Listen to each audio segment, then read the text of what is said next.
Hello everybody, welcome to another Kryix video here today. I'm with Landon, Flex Support for Spacestation Gaming. Thanks for sitting down with me as we're getting ready for DreamHack Stockholm in the OWCS World Finals. Before we get into that, I want to look back a little bit at Stage 4, where you won that in pretty dominant fashion after being like a little bit shaky for a bit. What was that grand finals kind of like for you while you were going through it? I think Chris has talked about it publicly before, but me and pretty much everyone else on my team is of the opinion that if you play a losers bracket game and then a match later on, you have an insane advantage. I think. I think being the upper bracket team is a really big disadvantage. Because every time I've had an insane series, the 3 series that I think me and my team have played the best in was the season 6 game versus Toronto, and then Dallas versus Ents, and then this tournament versus Ents. And in all 3 of them, we played a lower bracket game, got all of our nerves out, got everything set, got warmed up, team play ready, and then we moved on to a game afterwards, and we just had no nerves anymore. And I think it's such a big advantage, genuinely. Do you think that applies to anything where you've already played a match before that day, or is there something about it being like a sort of elimination game going into like a big finals or a qualification match that has that effect? I don't. I think just specifically going from losers bracket, it's about as stressful as it can get. And then once you get past that hurdle, your body's just chilling. Whenever I have to play a match after your losers bracket game, I always feel so calm. I'm just playing Overwatch. There's no thoughts about it being an official. Even if I'm on stage, I'm just hanging out. Yeah, actually reminds me of the way Hadi talks about entering kind of like a flow state, you know? Mm-hmm. And so going back one match before that lower bracket match that you played was kind of weird because it had very little implications for you, right? You were already mathematically qualified to Stockholm, but had really big implications for the team you were playing and another team who was watching from the sidelines because of some very particular situation regarding circuit points. So as you're playing this match against Twisted Minds, knowing that they have this really particular objective of needing to play Youbi the entire series and win at least one map, what's going through your head in terms of your kind of motivations and thought processes about that match? I mean, while we're playing, the whole team's definitely super aware of it. We're cracking jokes about it the whole time. Even in that game, obviously, they were cracking jokes about it. You know, as soon as they won Town, they all typed GGs. You know, it was, I don't know, because it didn't matter to us. It mattered a lot to them, but we're still gonna play the same no matter what. You know. Mm-hmm. We're still going to try to win. I don't know if you have any relationships with any of the players on VP, but was there any, maybe more for some of your teammates who have more kind of long existing connections with those old EU teams, but was there any extra motivation to kind of put Twisted Minds away as quickly as possible for them, especially given, with KSA and, I don't want to get into that, but we definitely tried to 3-0 them. We definitely did our best to 3-0 them. We wanted to make it happen, but it doesn't always work out. Mm-hmm. Yeah. And that was, it was extremely funny. That was extremely. I mean, it was a fun match, but even while we're playing, we're all cracking jokes about it. It's a funny situation to be in. Did you feel like you weren't? I don't want to say weren't taking it super seriously, but that it was, the fact that you'd already qualified to Stockholm, does that take a weight off of your shoulders, or do you feel like you're trying just as hard no matter what? This tournament, I think, was really, really important. Actually, seeding going into these big international tournaments is a really, really big deal. It actually it impacts it a lot, especially with the first series being first to 2. Mm-hmm. So this tournament meant a lot for us. I think even though we'd made Stockholm, I don't think any of us wanted to have a bad run this tournament. All of us really, really wanted to win, especially after Face It League. We proved that we could win in this meta. Yeah, ending on a high note is obviously really important. And speaking of Stockholm, because you won, you go up against Nightmare. How are you approaching that matchup? Are you sort of specifically prepping for them as your first opponent, or are you not approaching it as specifically as that? Or we'll see how this meta develops further, But right now, like pretty much everyone plays almost the identical stuff, so it's kind of hard to do individual prep for teams. But strategically, Nightmare have always played a pretty similar style to us. I don't know if that's a hot take, but if you watch them play, like a lot of their compositions, a lot of the way they play seems like very inspired by us. And we beat them down in Esports World Cup, and so it'll be interesting to see if they've improved, because I like their players a lot. It'll be fun to play them. When did you play in EWC? Yeah, I think we put them in groups. I Like we put them in groups, and I think Oh, we 3-0'd. right. That's when, right, because you lost to VP and then they. Okay, yes, it's all coming back to me now. That tournament was so compressed. Yeah. How was that kind of? Because it was what, like, how many matches you played? Like 5 matches in 2 days or something like that. And Yeah, I mean the VP game, I think we played. It was like 2 or 3 a.m. in like a freezing cold building that like we had to play, like sit down and play series in. So that wasn't the most fun experience, I will admit. yeah, Definitely have some regrets about how we played in that series, but it's also not the best conditions to be playing optimally. yeah. At least you went out in that tournament, kind of, at least making Zeta bleed, and then Toronto kind of finishing the job. But Yeah, definitely could have beaten Zeta. and obviously, like, they are not at Stockholm, despite many people saying that they probably should be just on their merit. But that's the format that we have in terms of that kind of going up against, looking at like a Falcons or a Crazy Raccoon. Like, or do you feel like, yes, we feel like we can beat these teams, or are you kind of a little more trepidatious about it? In Dallas, we had a really high skill level, but to be honest, the Korean meta kind of caught us off guard. Like the Maga Venture stuff wasn't really something that had seen much popularity at all in the West.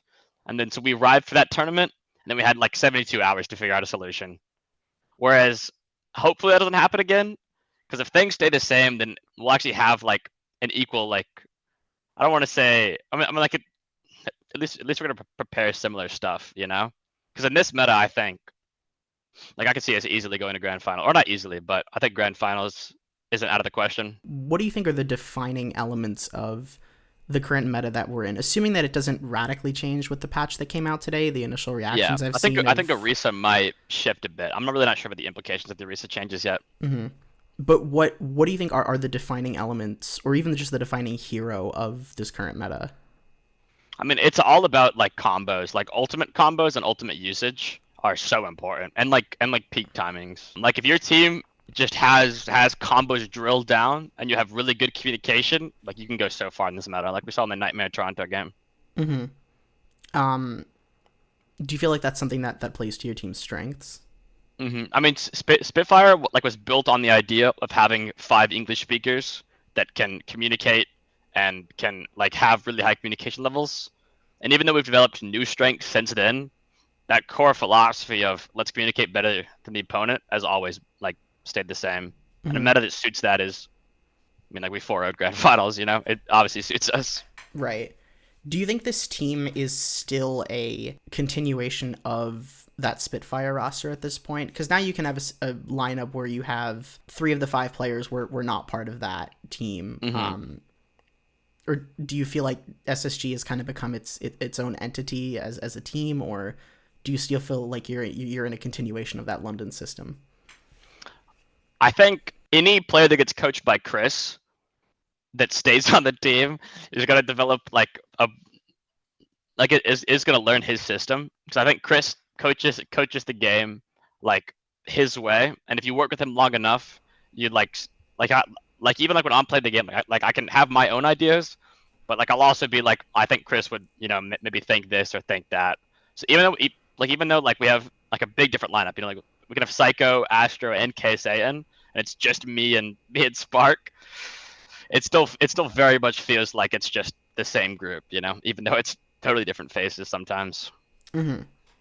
Yeah, and I guess you've obviously done a very good job at incorporating those new players into the system, which is, I think, something that that Cord kind of struggled with in the past. Do you think that's a result of a change in coaching philosophy, or just the players that you've added gel better with the team, or?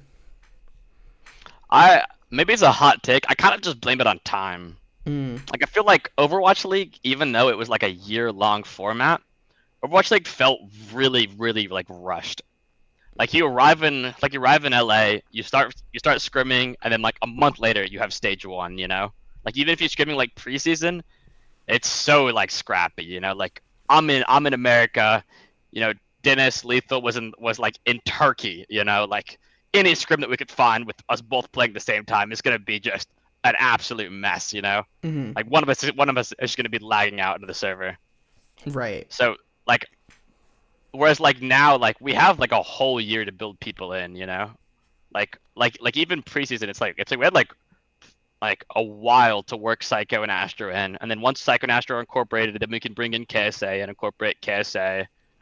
Whereas like Owl, it was like you get 2 months and then you're playing matches that are incredibly important to your entire like career right away. It's difficult to like teach that, I think.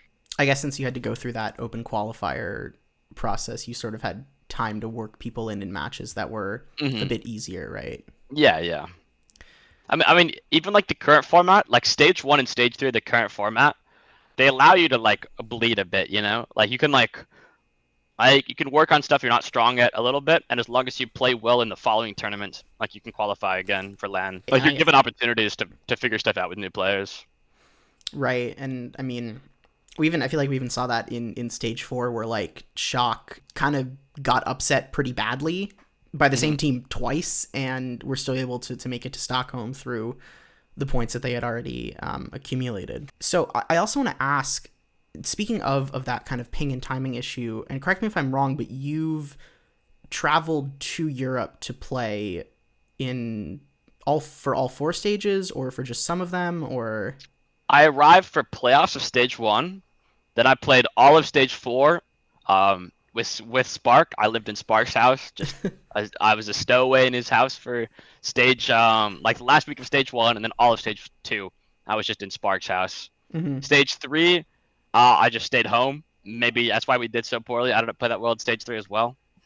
And then stage 4 I was in Saudi Arabia for stage 4, so I had like 95 ping, but it wasn't that bad. I guess actually isn't that pretty comparable to what you would get from like the east coast of the US to? Yeah, I'm on East Coast, so I get like 118.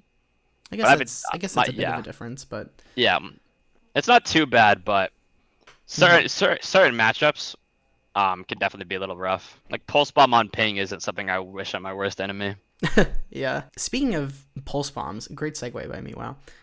So in stage 4, you've kind of taken on the Brigitte role, which is something that you used to play a lot of like several years ago. So how's that been kind of readapting to that hero in the Overwatch 2 era? I think honestly in Overwatch 2 I haven't really been that good at Brig. I think I struggled a lot in Overwatch League Season 6. I was alright during Jotes, but I think I haven't been that good in it lately. Even like when we started scrims, I was okay. I wasn't really that good. Like I think I struggled a lot initially. But the more I've played, the more I figured it out. But it doesn't feel anything like the character it used to. Like Overwatch 1 Brig was about like preemptively marking angles, anticipating dives, and like where's the tracer gonna go? I'm gonna go play there. I'm gonna mark that angle. Whereas Overwatch 2, it's just stand on your flex support and play better. So then I'm not very good at that. So then why did SSG take the approach of putting you, the flex support, on Brig, and Astro, the main support, on Juno, which most other teams have not done? Yeah, I think it started out with Korea. Like Zeta started playing some Juno, and then there was a Circuit Royale where both teams mirrored Juno. And then as soon as that happened, I believe Chris contacted Astro to start practicing Juno, because the most popular comp was still like a Juno on a comp at that point.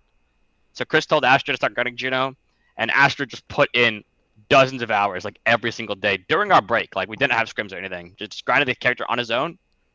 And then right before Face the League, we started scrimming, and Astro was immediately just unbelievable at Juno. Like I would watch him play, and he would just have like insane movement, like learning techniques before anyone else. Like I was blown away by him. So it wasn't even a question if he was going to play Juno.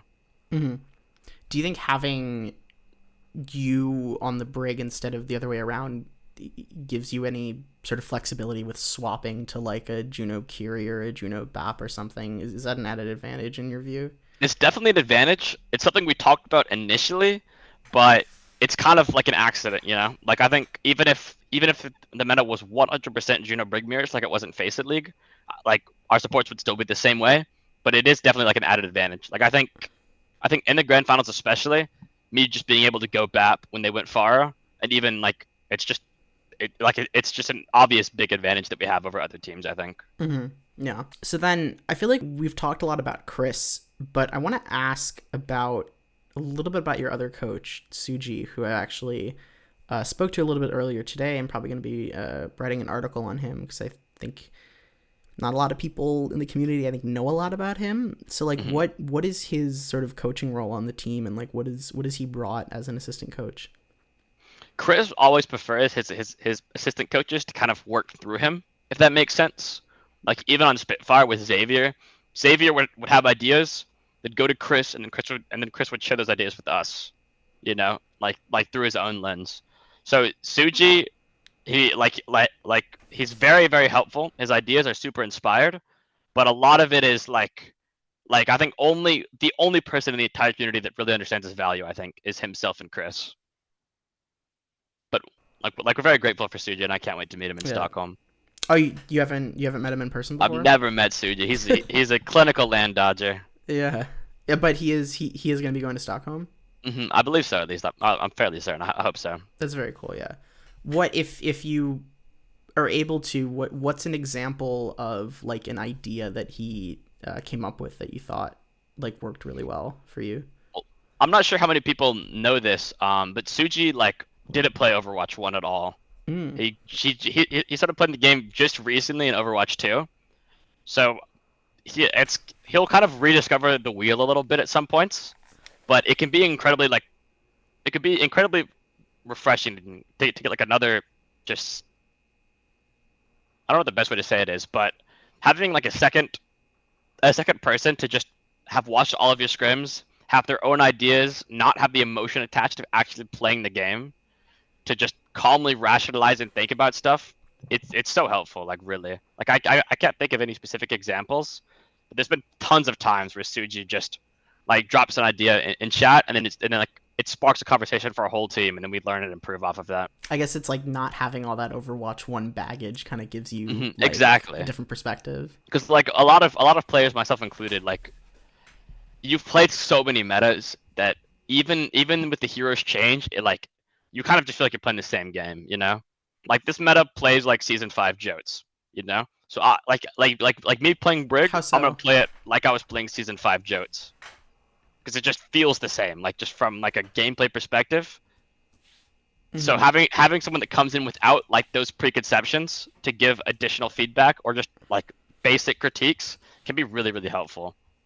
That's really interesting, yeah. So I want to ask about, because I think a lot of fans are kind of waiting for you to bring out the Rhine BAP Lucio comp, which was sort of your bread and butter back in Overwatch League. You know, how do you balance sort of shirking versus occasionally embracing that composition as Space Station Gaming compared to, you know, what you did as London Spitfire?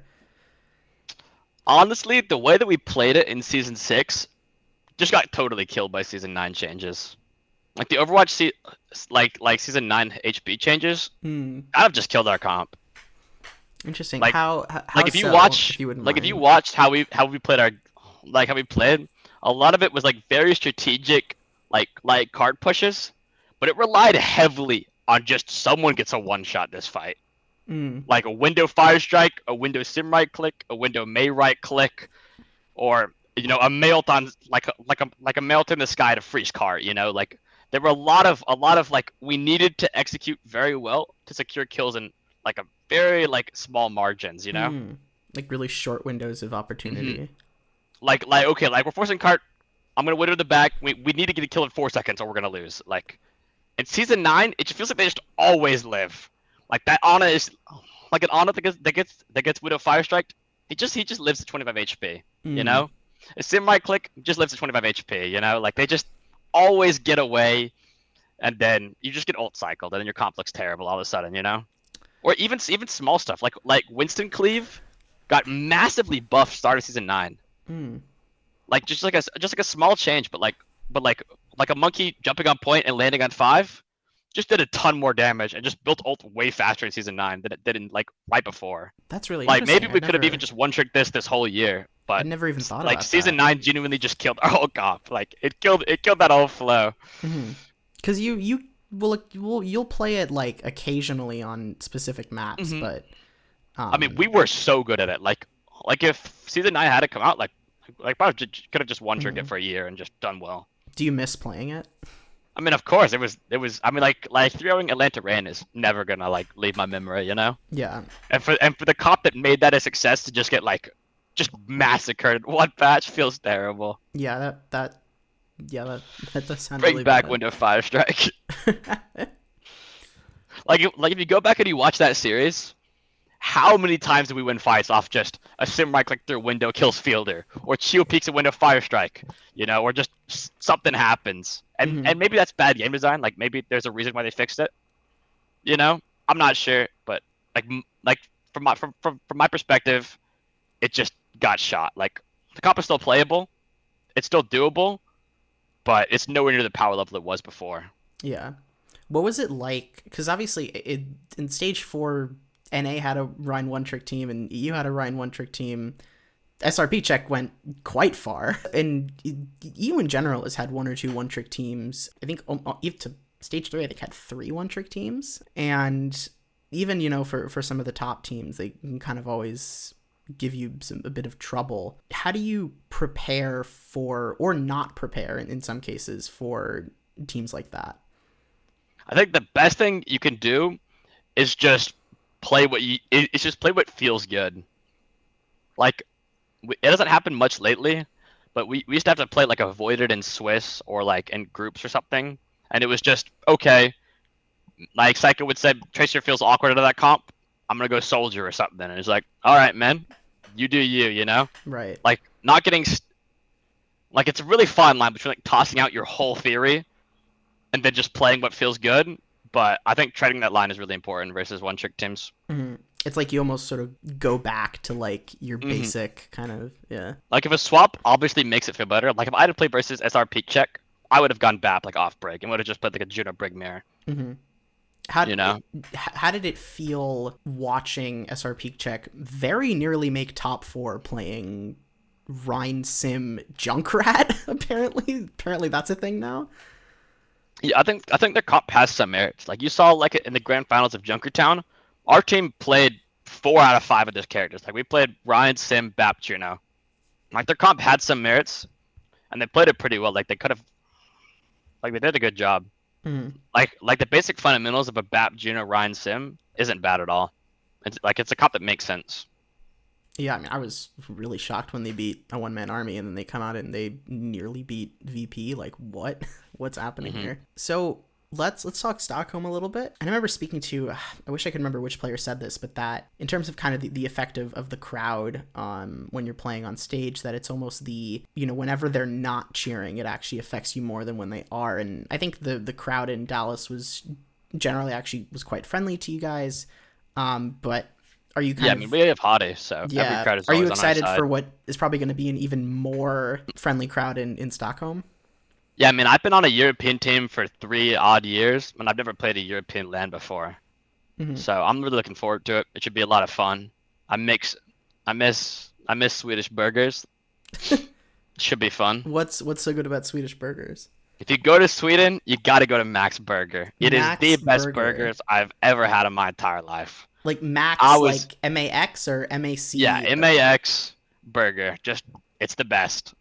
They even have one in like the airport, I think. Like as soon as I land in Stockholm, I am speed running for that burger, like chain in the airport. Okay.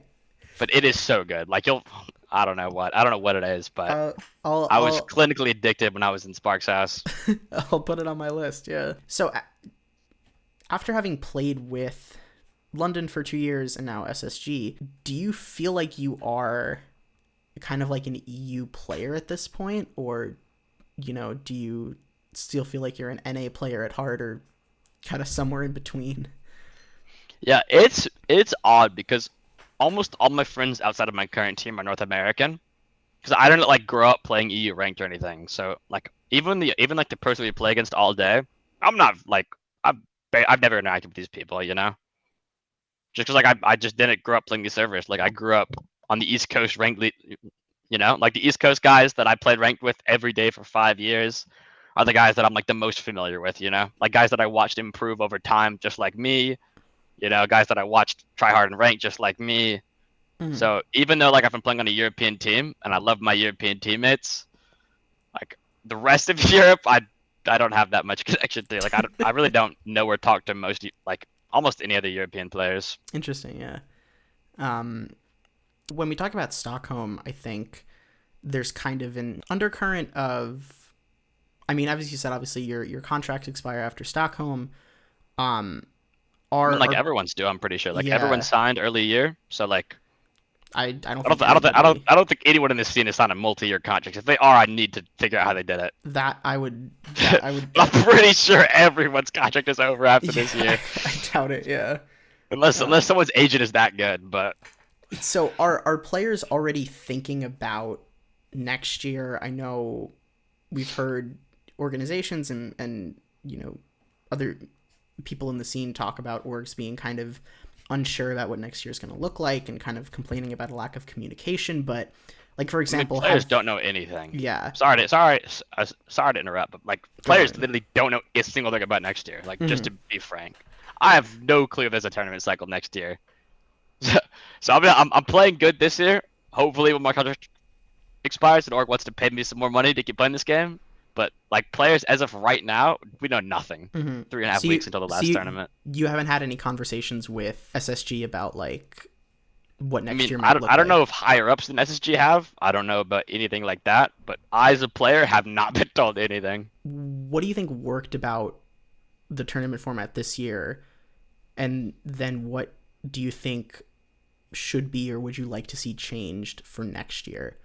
Because I think we're pretty sure there is going to be something next year, at least. I hope so. They've used language that implies there's going to be some sort of OW something next year. Something to play in, hopefully.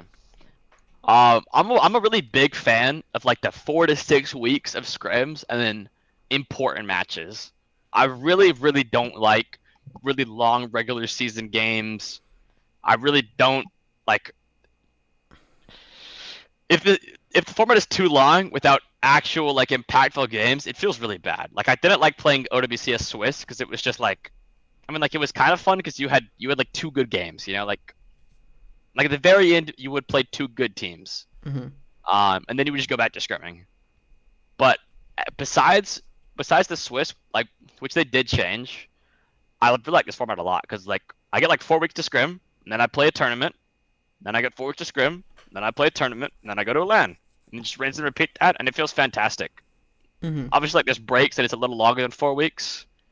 But like the general format, it feels like just the right amount of time. So even if they change a lot, I hope they keep like I really don't want to play regular season for like 3 months or something, Like I don't want to play like super long tournaments. I really like a compact event, a break, loads of scrims, tournament, Like I think they've actually nailed the timing a lot this year.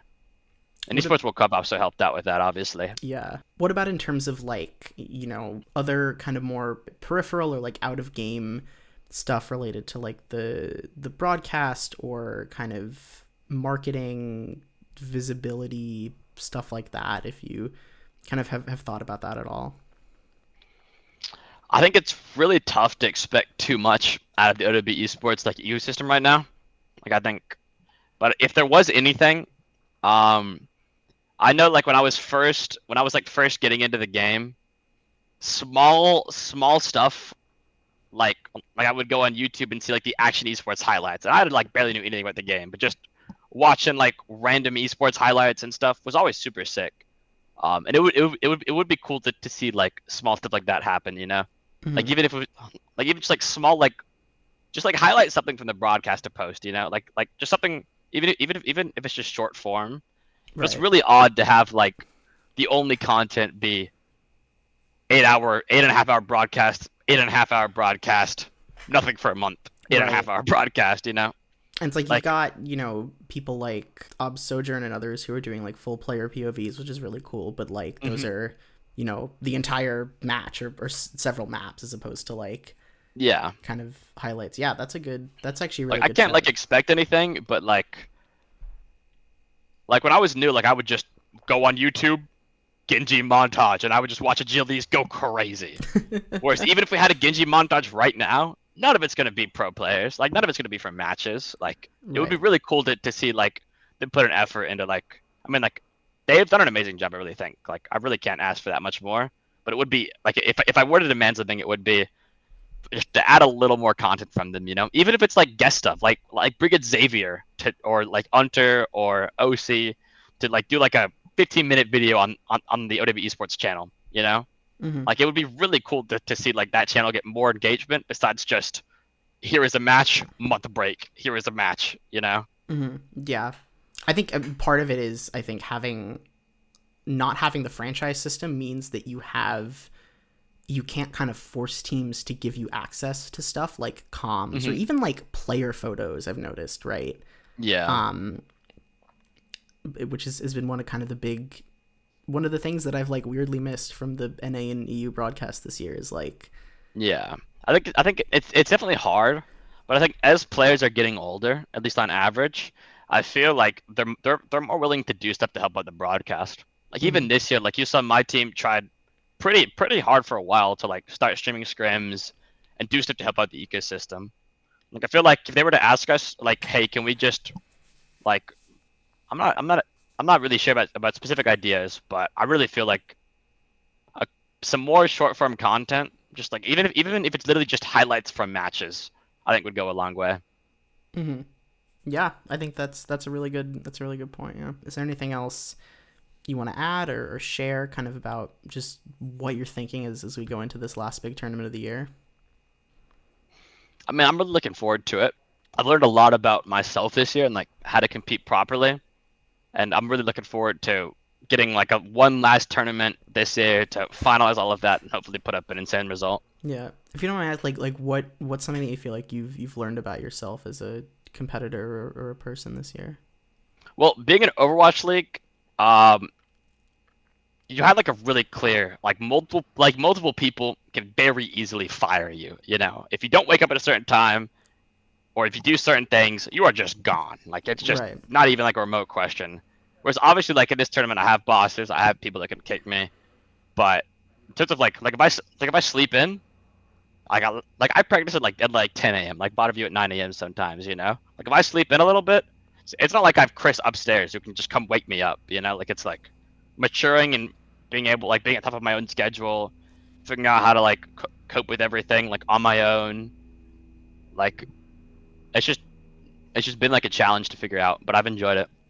Yeah, I think that's really healthy. But yeah, thanks so much for sitting down, and thank you for your time, and good luck at No Stockholm. problem. Thank you. Appreciate it.